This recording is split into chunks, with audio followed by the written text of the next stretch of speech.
Welcome to the Private Practice with Soul podcast. My name is Dr. Brooklyn Storme, and I help private practice owners align their business back with their soul's calling, with their big vision and with their soul's purpose.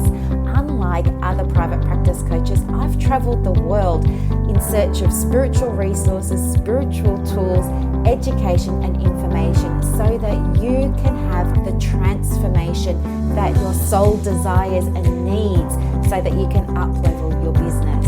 How much fun is this? I love it so much. Guys, if you're not already a member of the Private Practice Monthly Mentorship Group, please check out the show notes. I would love for you to be there. In the meantime, thank you so much for pushing play today. Let's begin.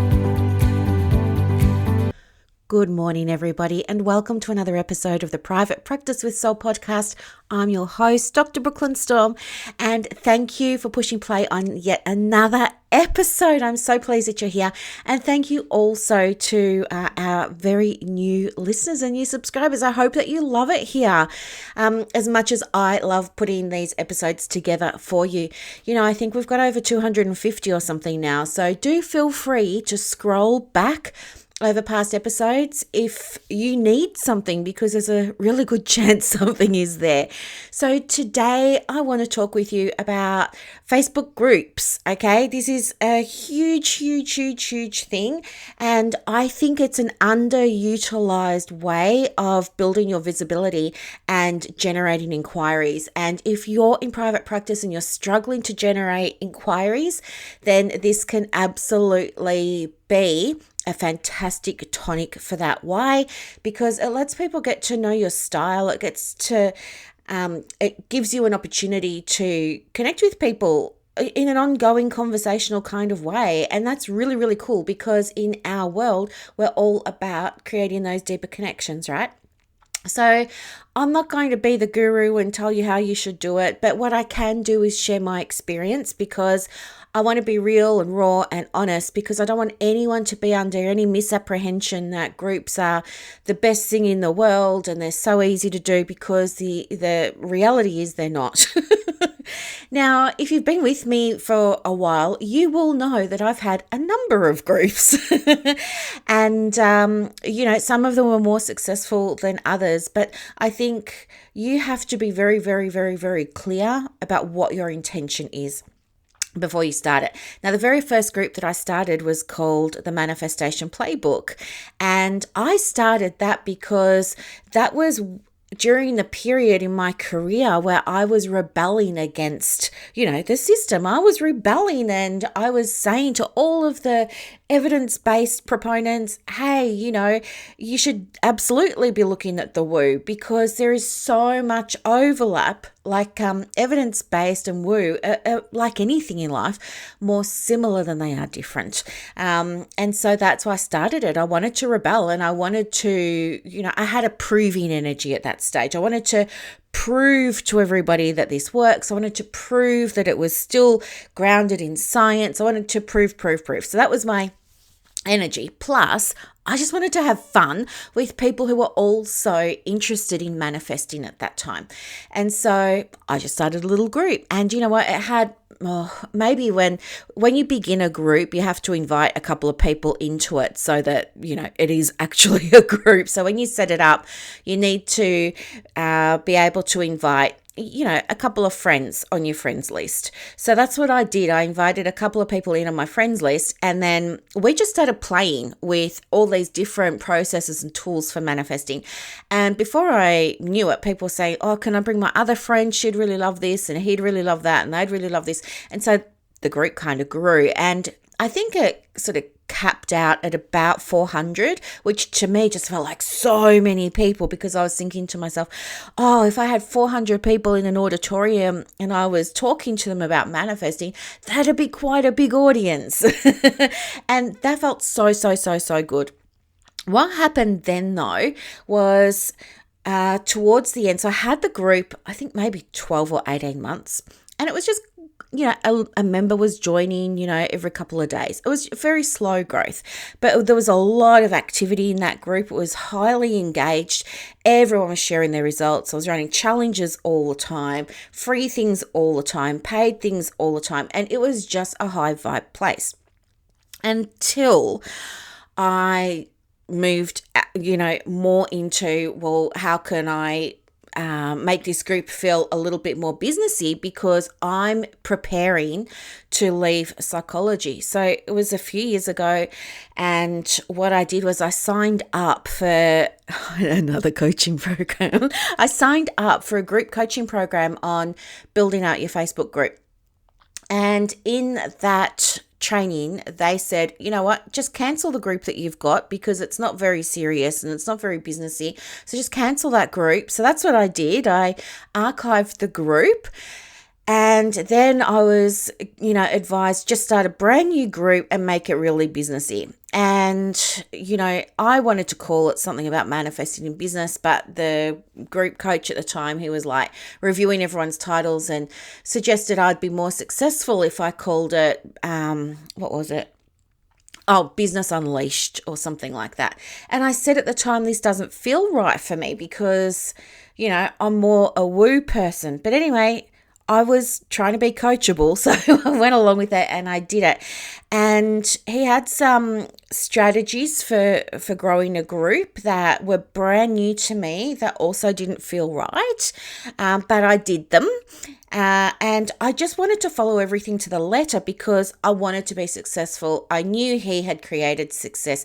He had been on TV with his group. He had, gone on some island and he was in exile on an island. His name's Mark Bonus. He was on an island, I think, in exile or something. And while he was there, he had this idea to create a group. And then the group just grew really quickly. I think he's from the UK. I think maybe he lives in Australia now. I'm not sure. But anyway, it was all very rah, rah, rah, That's not my style, obviously. But I was learning and I was soaking it all up like a little sponge. And anyway, the group didn't work out. I think I got maybe 1,000 people in that group, which was, at the time I thought, 1,000 people, that's fantastic. But they were pushing for 30,000. So I felt like I wasn't, doing something right. And anyway, it just had such a bad vibe. I ended up closing down that group when I think I got to about 3,000 or something. And then I just shut it down completely, which was a task in and of itself, because when you close a group on Facebook, you can't just delete the group. You have to physically, manually remove every single member individually before you can actually wipe the group. So I started to do that. I think I got most of the way through. I don't know. There's probably remnants of the group still out there in Facebook land somewhere. But what I learned from all of that was it's really important to be aligned with your group. And he was nothing about, his approach was, as I said, it was just very rah, rah, rah. Hurry up, get the numbers. How are you going with your numbers? It was all about the growth. It wasn't about the quality of the group, which I didn't realize at the time, because I was inexperienced and I was a newbie. Anyway, after that, I started different types of little groups. And then I just thought to myself, do you know what? I'm going to give groups a break for a while. And so then all I did was I had a couple of groups that I wanted to be communities around products or services that I sold. So they were always very small numbers, but I knew just about everybody in them, and I knew that I could serve them, and I knew where they were on their journeys because I was working with most of them. And I believed, it was all the rage at the time, that you have to have a Facebook community whenever you're selling a product or a service. So that's why I had it set up, right? And I didn't do any of those very well, other than, well, that's not true. I mean, I showed up in a good way. I still gave free things. I still did talks. I still did this. I still gave value, all of that sort of stuff. But the thing was, they were never highly engaged groups, for the simple fact that I was seeing everybody once a week or once a fortnight anyway. So they would only jump in the groups if they needed something extra, really couldn't get a hold of me. So they weren't communities, is what I'm saying. For whatever reason, despite, I downloaded all of the, me, I'm a junkie of the $27 and $37 product. I downloaded all of those about how to do Facebook groups, and it just did not work for me. All that changed though after I started, probably, or maybe about 2 years ago, started seriously creating structures and practices around the business that felt very in alignment. Started more regularly and consistently linking in with my inner guidance, with that higher self, with that sort of energy, and allowing myself to act on it. And then what happened was I retired from psych, as you know now, and I was in a group, and I just started to notice and observe more and more and more the bickering and the meanness in this particular group that I'm thinking of when it came to liaising with each other and connecting with each other from different professions. I noticed, it's just my observations, I don't know what yours were, but my observations were that in hybrid groups, that's what I'm going to call it, but in a hybrid group where you have multiple disciplines, I think there becomes a level of us versus them. I think there becomes a level of we're better than you shouldn't do this, you can't do that, Medicare this. And I just remember not being overly active in that group until I started seeing more and more, because of course what you focus on expands, right? So then it was like every day I would just dive in there quickly, not comment or post or anything, but just go in and observe. And I think to myself, this is horrible. Like, I can't believe the way some people lord it over each other. And is this really what we're all about? And the nastiness that was coming out of the vitriol, I was like, this is not right. And to my way of thinking, it wasn't until recently that started to get handled well.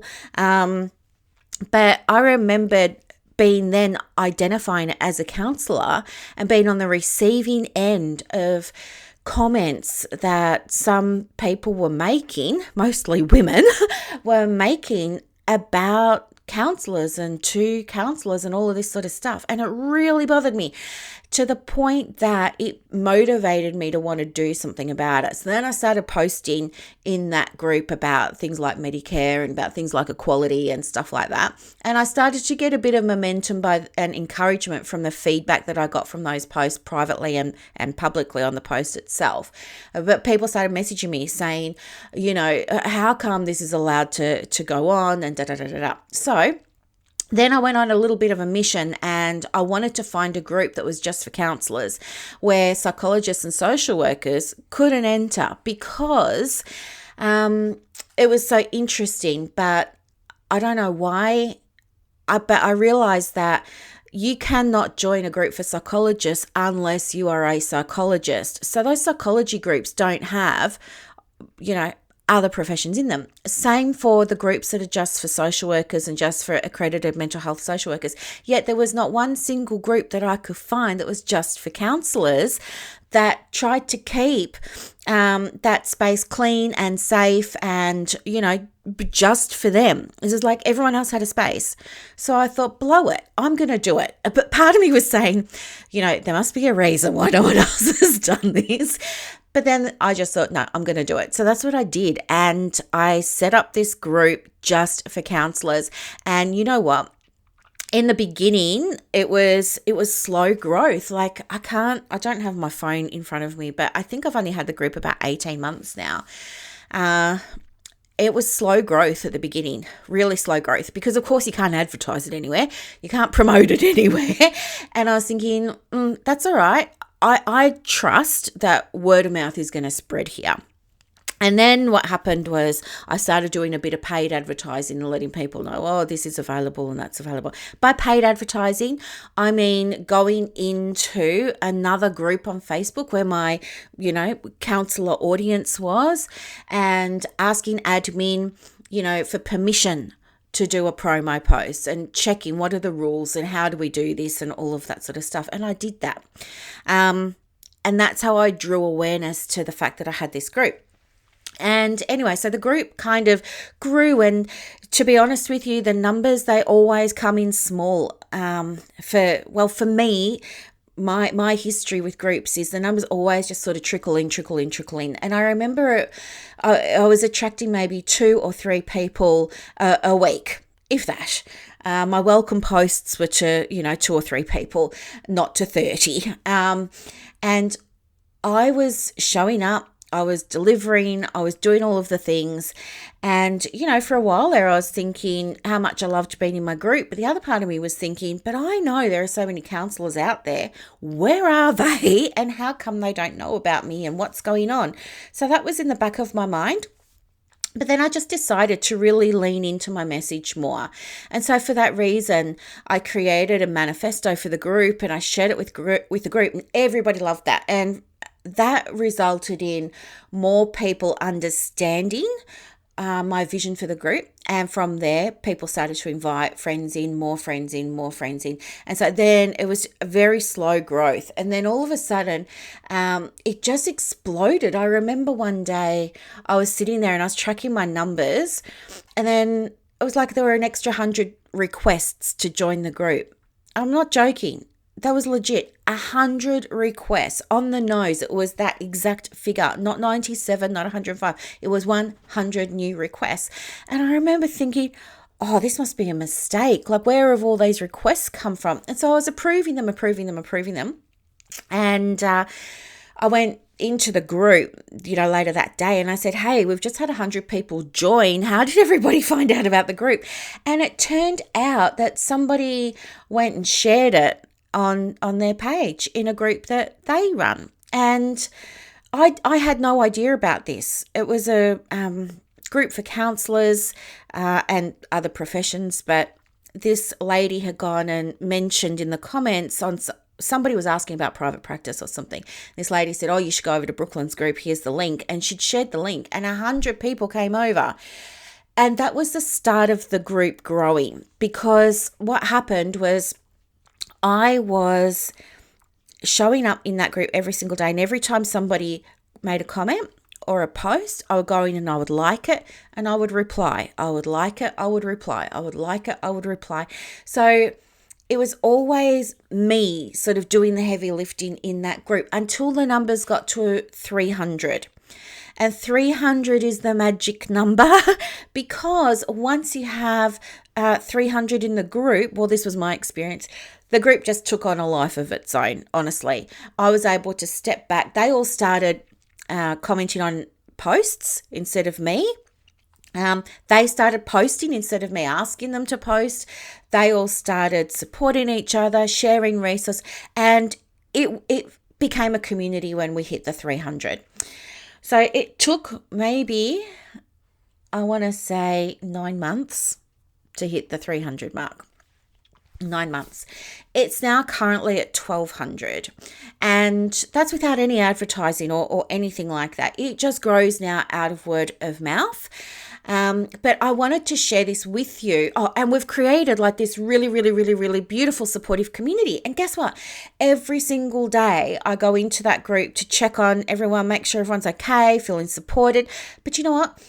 I have to do a lot less now because they're all supporting each other in a way that's really, really beautiful that I haven't seen before. And so many of them comment that this is the best group and that they feel so supported here and that they love the resources here and that they've referred a friend. And every day I see, Jane Doe has invited John Doe and Brett Doe and Stephen Doe and Melissa Doe into the group. They're constantly inviting people in. Without being asked because they love it so much and they get so much out of it. And so it's an honest to goodness joy for me to be in there. And from a business perspective, because this is why we have groups, right? When you are running a business, your business group is an asset. So you have to understand it's an asset and you have to treat it like that. This is an asset for your business, and you have to treat it as if it is part of the business.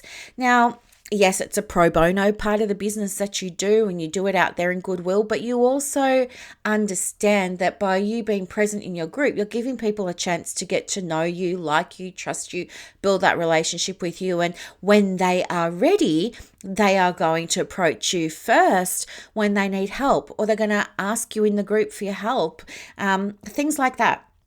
So understand, first and foremost, your group is an asset.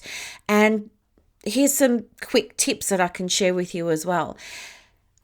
Before you start a Facebook group, be intentional. And by that, I mean get really clear on why you're doing it. Okay? Are you doing it because you want more clients? Are you doing it because it's just on your heart to share love, and you don't care about clients, you don't care about who's going to enroll or sign up? It's just something you're doing for the joy of it. Like, get clear on, this is a business asset and what is my intention for this. Okay, that's the first thing. With me, as you just heard, my intention was to create that safe space just for counselors. And so that's what I do. And now I'm in there, I give tools just for counselors. I had a sale for Valentine's Day. I gave that group vouchers and coupons for 50% off, 50% off all of my stuff.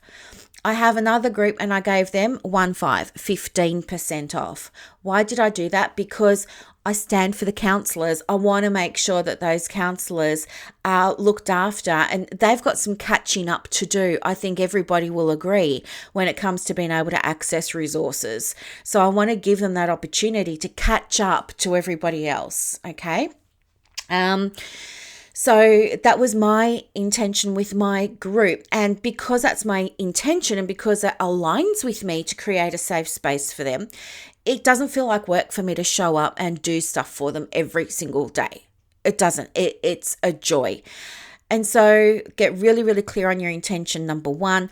Number two, do not be afraid to make offers. You have to be making offers. You're running a business. They are running businesses too, in my case.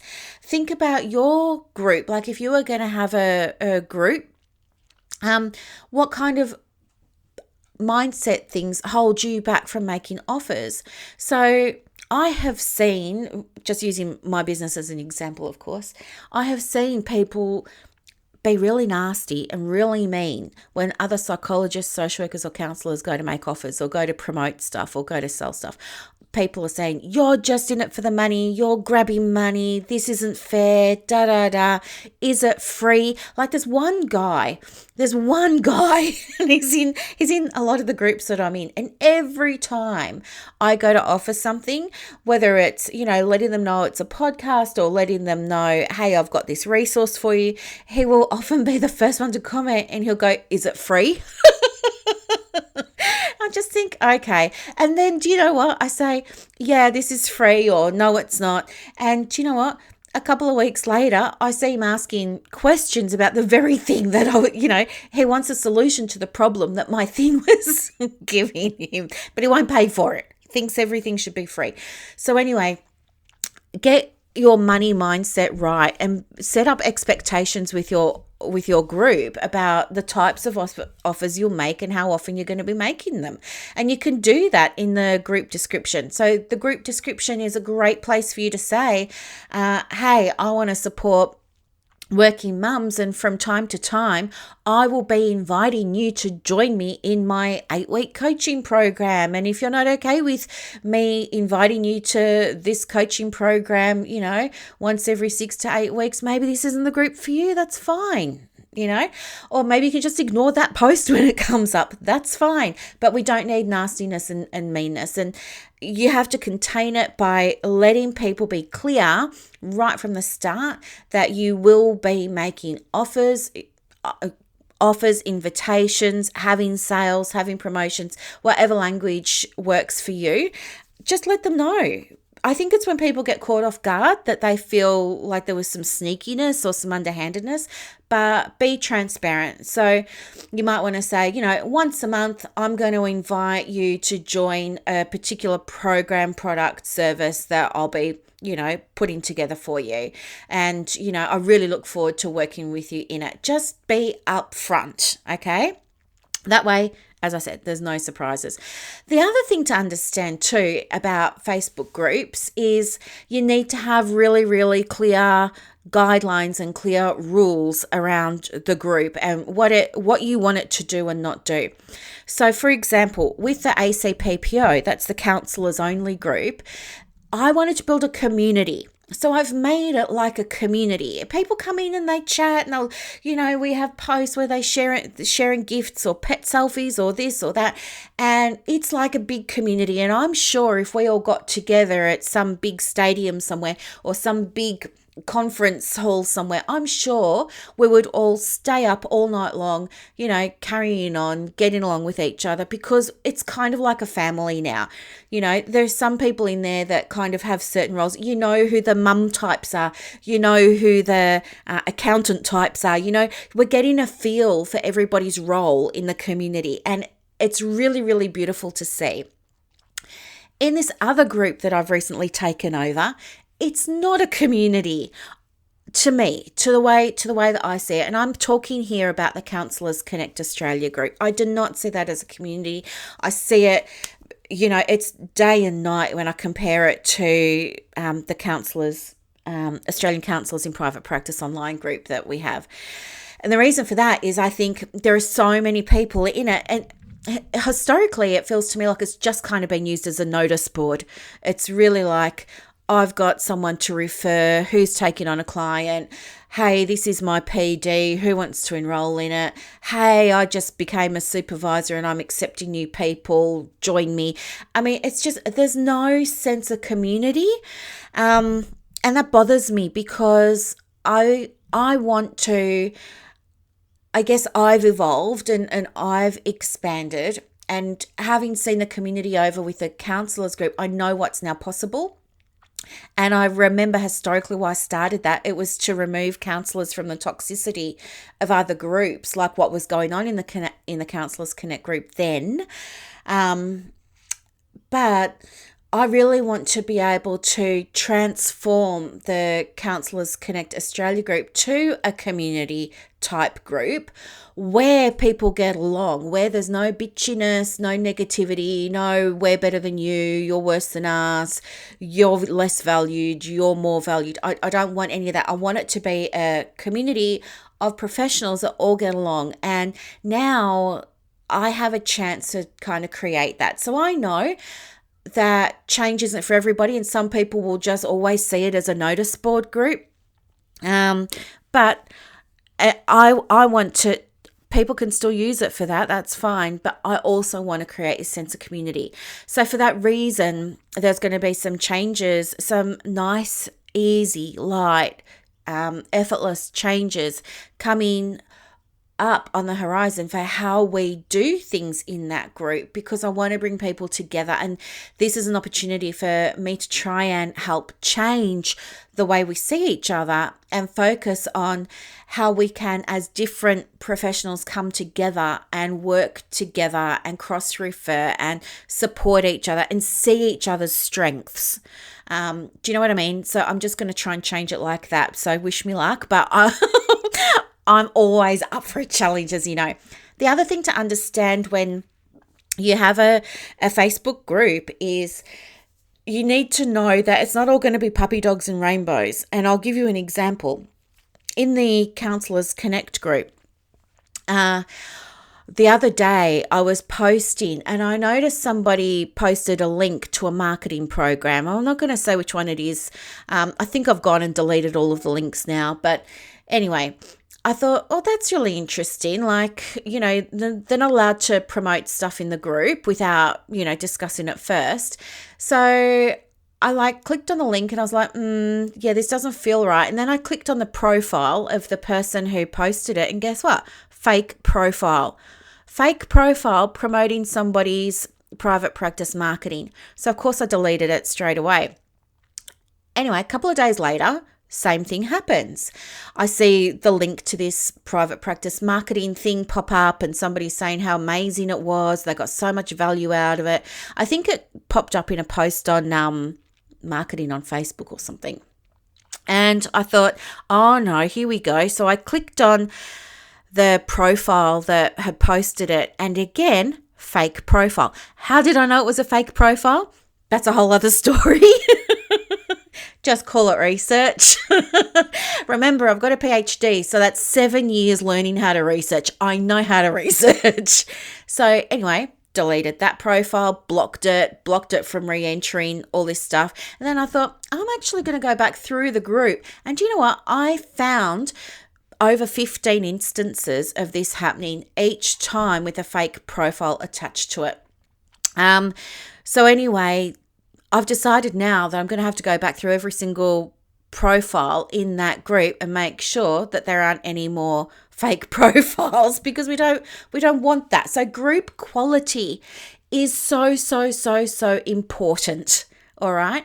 Now, in the counselling group that I've got, in the Australian Counsellors in Private Practice group that I've got, people answer membership questions to join there, and they have to answer those questions or they don't get to come in. And one of those questions is, are you a counsellor, i.e. not a social worker, not a psychologist? And everybody says, I'm a counsellor. But guess what? Every now and again, somebody will be responding. So this happened a few weeks ago. Someone was talking about going to doctors' clinics to do meet and greets and stuff like that, and what should they take. And so we're having that conversation. And the issue of Medicare came up, which we're not allowed to discuss in my group because it's divisive. So I didn't want that in our group. So we don't talk about that. It doesn't apply to counsellors. So I was thinking, why has this come up? Why is somebody talking about Medicare? And then somebody else responded to that comment on Medicare and said, I'm a social worker, blah, blah, blah, blah, blah.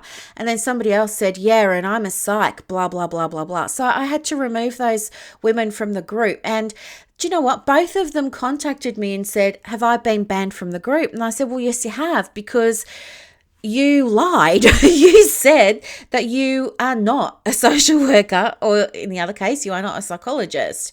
And you are. And you've been seeing posts every single day just for counsellors, and talking about how we're a community just for counsellors and not for the others. And you didn't say anything. You didn't say, oh, I think I'm in the wrong place here, Brooklyn. I'm just going to excuse myself. You stayed. And, that's not okay with me. So, yeah, you're out. And then they're like, oh, no, but I'm not a social worker. And I said, well, have a look at this. And I had screenshotted where she'd said she was a social worker and the other one said she was a psych. And I said, here you go. Like, are you lying then or are you lying now? Like, either way, this is not good energy and this is not what we want in the group. So I had to get rid of them. And every now and again, that happens where somebody's just making a comment on a Facebook post and they'll let it slip that they're a social worker or a psych in the counselling group, and so I have to delete them. So be aware. You need to stay on top of your screening, because you want the group to be, what's the word? I want to say authentic, aligned, genuine, honest. You want the group to be, honest, I guess. And if you're saying, in my case, this is a group just for counsellors and I'm doing everything I can from my side to keep it just for counsellors, but people are lying on the application, that's, there's always going to be people that fall through the cracks, but you have to handle it. And it's the same in this other group that I look after, the Counsellors Connect Australia group. Now I'm aware there are fake profiles. I will have to go back through all of the profiles that are in there and clean up the group by getting rid of those fake profiles. Okay. So be on top of maintaining the quality. That's what the word I was looking for, the quality of your group. Because guess what? If there's not good group quality, you will not grow the group. And what impact is that going to have on your business? Okay. The other thing is, from a business perspective, if you are intending to invite people to work with you, which is the point of you having a group as a business owner, what's the point of you selling to fake profiles? A fake profile is not going to download your product or purchase your product. Okay. So do be mindful of how you envisage keeping your group to tip-top quality, to the best of your ability, and map out some way of doing that. So for me now, every Sunday, I'm going to, have a look at 200 profile pages and just check that they're all legit, and any that aren't are getting removed. It's that simple. The other thing too is don't focus on the number. That big group that I've got has 4,200 people in it, but maybe only 3 of them would ever buy something from me, versus the counseling group, which has a lot less. It's got 1,200 people in it, but I know most of them either have a call with me, download my freebie, participate in a workshop, attend or watch a free training that I do, etc., etc. So there's better exchange in that group. Okay, so be aware of having a really, really good group quality. It's not about the numbers. It's much better from a business perspective for you to have 300 in the group where 30 people will take up your offer of an invitation to talk with them, than it is to have a group of 3,000 and nobody takes up your offer because it's full of fake profiles, or you bought members or something like that, right? So that there's some of the icky bits. The other icky bits of having a Facebook group are just managing conflict. So you need to remember it's not about you. It's about anytime a conflict comes up, step back, go and check your group rules. Is this something that's important enough for you to go and update the group rules? Because you can absolutely do that with your group. Or do you also want to update the group description? And then the other thing to help you grow your group is, let people know that you've got it. And there are some free ways that you can do that. You can let people on your email list know, on your podcast know. You can update your Facebook banner, your heading banner on your profile, on your personal profile, on your business page, to let people know that you've got a group. On your business page, you might change the button from a booking button to a button that says visit group. People are more likely to visit your group and sort of stand back in the shadows and watch you do your thing than they are to cold call you because they've never heard of you. They don't know who you are. So it's a gentler way for people to get to know you. Okay. So just think about why you want to start a group, create a plan. That plan can be a posting schedule, but I think you really need to break down your intention into what that's going to look like each quarter, each month, each week, and go from there. And you know what? You can build a really, really beautiful asset for your business that you love working with. You can let go of all those groups that you're not really getting any value from, and you get to help the people that you truly, really, really want to help in a way that feels good. Like being in my groups is just, it's a freaking joy for me. I love it so much. I really do. And I hope that people in my groups feel that I love being in there because that's what I want, because I love helping them.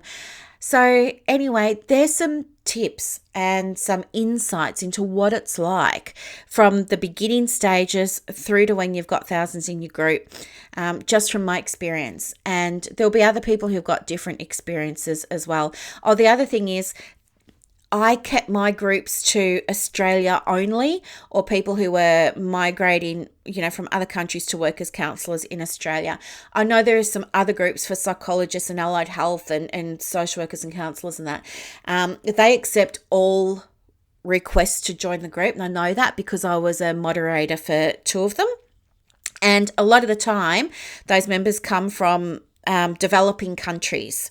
And so again, that helps somebody's numbers fluff up, but it takes away from the quality of that group, and it takes away from the interaction of that group, and it takes away, like, those people just had a different intention. Their intention was to build numbers, and that's how they do it.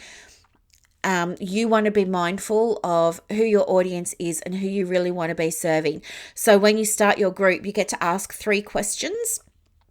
Always, always, always ask them for their email address so you can send them something, right? And send them something, whether it's a meditation, whether it's a kit, whether it's a PDF, doesn't matter. Get the email address and send them something, and then you can use the other 2 questions for whatever else. And yeah, before you let people in, check their profile page. The other thing is, don't let pages join your group. You want to build a community. So that's, again, the difference I can share with you from my Australian Counsellors in Private Practice group versus the Big Counsellors Connect group. In the Big Counsellors Connect group, there's a lot of pages that have joined, and those pages only want to join to promote. Whereas, and they're not participating. They're not being community members. They're not giving or anything like that. They're just that they wait for the promo days and then they promote their stuff. That's it. In my little other group, though, the ACPPO, no pages can join, only personal profiles. Why? Because I want to build a community. And if you're in both of those groups, I'm sure you feel the difference between them. I'm sure you feel the difference. So when you're starting your group, I would encourage you only allow profiles in if you're looking to build a community. If it's more, you want a notice board type feel like this other one that I've got, sure, get pages in there, but it would just be a different vibe and it would just be different goals and stuff like that. So different groups, different rules. Do what aligns with your business plans for the next 12 months and go from there. Don't make the numbers mean anything. Make the people mean something, because they do. Okay. Now, the other thing that can really help you with this, of course, is knowing who you want to call into your groups. And if you're looking at starting a group, then I would absolutely encourage you to come along to the Know Your Client workshop. It's happening on Saturday the 26th at 10 a.m. It's 47 Australian dollars to register. You don't have to attend on the day, but if you register, it's only $47. If you don't register and you decide down the track that you want this, it's going to be up to $4,997. No, $497, sorry. The last one was $47, and that's going to $497. This one will also be going to $497. So if you want to come along and get it for $47, do. And you can watch it later. You'll have lifetime access and replays and all this sort of stuff. So it's kind of, as I said before, a no-brainer. You want to get it at the cheaper rate. I mean, no skin off my nose if you want to pay $500 for it, but I would encourage you to get it now. The link for that is in the show notes. If you have any questions, let me know. I have to go and do a business tarot card reading now for a very special client of mine. So I will let you go. I hope that you all have a beautiful day. Thank you so much for listening to another episode, and I'll see you in the workshop next Saturday. Bye.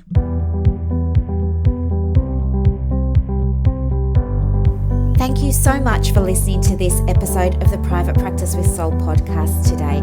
If you're looking for clarity, if you need help with branding, your processes, and bringing everything into alignment with your soul's purpose for your private practice, head to the show notes and click the link for more information about the Private Practice Monthly Mentorship Group.